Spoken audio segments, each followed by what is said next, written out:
ಈಶಾನ್ಯ ಭಾರತದ ಭಾಗದಲ್ಲಿ ಭಾರೀ ಮಳೆಯಾಗ್ತಾ ಇದೆ. ಭೂಕುಸಿತ ಸಂಭವಿಸಿದೆ. ಅನೇಕ ಅವಾಂತರಗಳು ತಂದಿಟ್ಟಿದೆ ಮಳೆರಾಯ. 2 ದಿನಗಳಲ್ಲಿ 32 ಜನ ಸಾವನ್ನಪ್ಪಿದ್ದಾರೆ. 32 ಜನರನ್ನು ಬಲಿ ತೆಗೆದುಕೊಂಡಿದೆ ಮುಂಗಾರು ಮಳೆ. 883 ಮನೆಗಳಿಗೆ ಹಾನಿಯಾಗಿದೆ.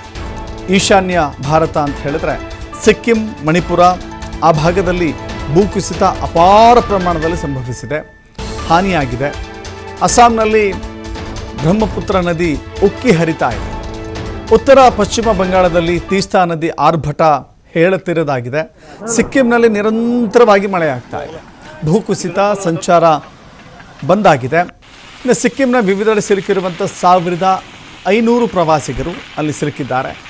ತೀಸ್ತಾ ನದಿ ಮಟ್ಟ, ನದಿ ನೀರು ಹರಿವಿನ ಪ್ರಮಾಣ ಜಾಸ್ತಿ ಆಗಿದೆ. ಇನ್ನು ರಕ್ಷಣಾ ಕಾರ್ಯಾಚರಣೆಗೂ ಕೂಡ ಅತಿಯಾದ ಮಳೆ ಅಡ್ಡಿಯಾಗ್ತಾ ಇದೆ. ಸಿಕ್ಕಿಂ, ಮಣಿಪಾಲ್ ಭಾಗದ ಮಳೆಯ ಅವಾಂತರವನ್ನು ನೀವು ನೋಡ್ತಾ ಇದ್ದೀರಿ. ಮಳೆ ಹೆಂಗಿದೆ ಅಂತ ಹೇಳಿದ್ರೆ ಆಕಾಶವೇ ತಲೆ ಮೇಲೆ ಬಿದ್ದ ರೀತಿಯಲ್ಲಿದೆ. ಅಲ್ಲಿನ ಮನೆಗಳು ಕೊಚ್ಚಿ ಹೋಗಿದ್ದಾವೆ, ಸೇತುವೆಗಳು ಕೊಚ್ಚಿ ಹೋಗಿದ್ದಾವೆ, ರಸ್ತೆಗಳು ಕೊಚ್ಚಿ ಹೋಗಿದ್ದಾವೆ. ಜನಗಳ ಜೀವನ ಅಸ್ತವ್ಯಸ್ತವಾಗಿದೆ. ಭೂಮಿಯೇ ಬಿರುಕು ಬಿಡ್ತಾ ಇದೆ. ಈ ರೀತಿ ಗುಡ್ಡ ಕುಸಿತವಾಗ್ತಾ ಇದೆ.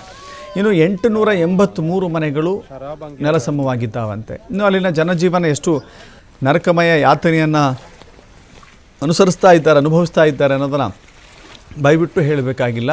ಪ್ರತಿಯೊಂದು ಗ್ರಾಮದಲ್ಲೂ ಕೂಡ ಜನ ವಸತಿ ಪ್ರದೇಶ ಇದೀಗ ಕೆರೆಗಳ ರೀತಿಯಲ್ಲಿ ಕಾಣಿಸ್ತಾ ಇದೆ, ಕೆರೆಗಳ ರೀತಿಯಲ್ಲಿದೆ. ಹೀಗಾಗಿ ಜನರ ರಕ್ಷಣೆಗೆ ಬೋಟ್ಗಳನ್ನು ಬಳಸುವಂಥ ಸ್ಥಿತಿಯಲ್ಲಿ ನಿರ್ಮಾಣವಾಗಿದೆ.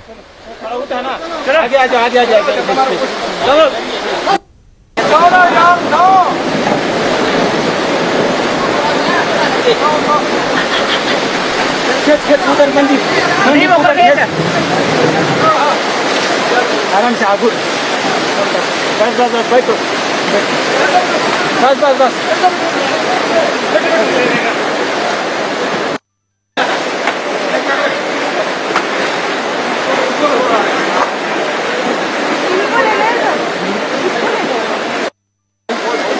रुको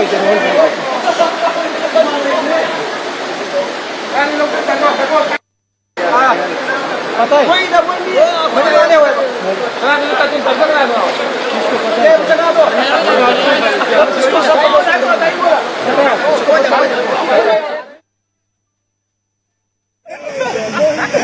आओ ये लो यार जी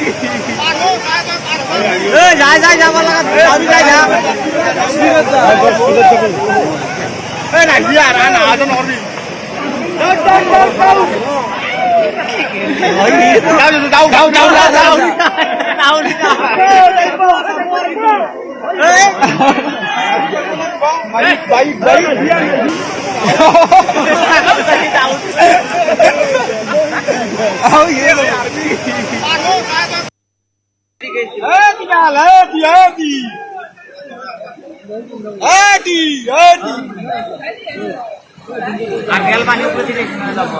वो हेती हो गया लहंगी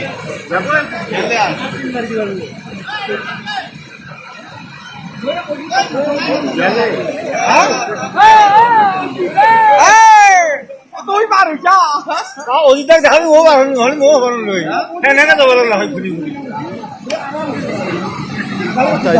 ಸಾಮಾನ್ಯ ರಸ್ತೆಗಳು ಕೊಚ್ಚಿ ಹೋಗ್ತಾ ಇದ್ದಾವೆ. ಅಲ್ಲಿರುವಂಥ ಜನವಸತಿ ಪ್ರದೇಶಗಳೇ ಕೆರೆಯ ರೀತಿಯಲ್ಲಿ ಮಾರ್ಪಟ್ಟಿದ್ದಾವೆ. ರಸ್ತೆಗಳು ಯಾವ ಮಟ್ಟಕ್ಕೆ ಕುಸಿದು ಹೋಗಿದೆ ಅಂತ ಹೇಳಿದರೆ ಅಲ್ಲಿ ದೊಡ್ಡ ಹಳ್ಳವೇ ನಿರ್ಮಾಣವಾಗಿ ಹರಿತಾ ಇದೆ. ಆ ಭಾಗದ ಜನ ಮತ್ತು ಈ ಭಾಗದ ಜನರಿಗೆ ಸಂಪರ್ಕವೇ ಇಲ್ಲದ ರೀತಿಯಲ್ಲಿ, ಹೀಗಾಗಿ ಅನೇಕ ಕಡೆಗಳಲ್ಲಿ ಸಂಪರ್ಕ ಕಡಿತವಾಗಿದೆ. ಜನಜೀವನ ಸಂಪೂರ್ಣವಾಗಿ ಅಸ್ತವ್ಯಸ್ತವಾಗಿದೆ. ಇನ್ನು ಈಶಾನ್ಯ ಭಾರತದ ಅನೇಕ ದೃಶ್ಯಾವಳಿಗಳನ್ನು ನೋಡ್ತಾ ಇದ್ದೀರಿ. ಇನ್ನು ಭೂಕುಸಿತ ಯಾವ ಮಟ್ಟಕ್ಕೆ ಆಗಿದೆ ಅಂತ. ಇನ್ನು ರಕ್ಷಣಾ ಕಾರ್ಯಾಚರಣೆ, ಸಿಕ್ಕಿಂನಲ್ಲಿ ರಕ್ಷಣಾ ಕಾರ್ಯಾಚರಣೆಯ ದೃಶ್ಯಾವಳಿಗಳನ್ನು ನೋಡ್ತಾ ಇದ್ದೀರಿ. NDRF ಪಡೆ ಬೋಟ್ಗಳ ಸಹಾಯದೊಂದಿಗೆ ಈ ನದಿ ನೀರಿನಲ್ಲಿ ಅಥವಾ ಪ್ರವಾಹದ ಸಂದರ್ಭದಲ್ಲಿ ಸಿಲುಕಿರುವಂಥ ವ್ಯಕ್ತಿಗಳ ರಕ್ಷಣೆಗಾಗಿ NDRF ಶ್ರಮಿಸ್ತಾ ಇದೆ. ನದಿಯ ನೀರಿನಲ್ಲಿ ಅಥವಾ ಈ ಮಳೆಯ ನೀರಿನಲ್ಲಿ ಸಿಲುಕಿರುವಂಥ ವ್ಯಕ್ತಿಗಳನ್ನು ಬೋಟ್ ಮೂಲಕ ರಕ್ಷಣೆ ಮಾಡಿ ಅವರನ್ನು ಹೊರತರುವಂಥ ಕೆಲಸವನ್ನು NDRF ಮಾಡ್ತಾ ಇದೆ.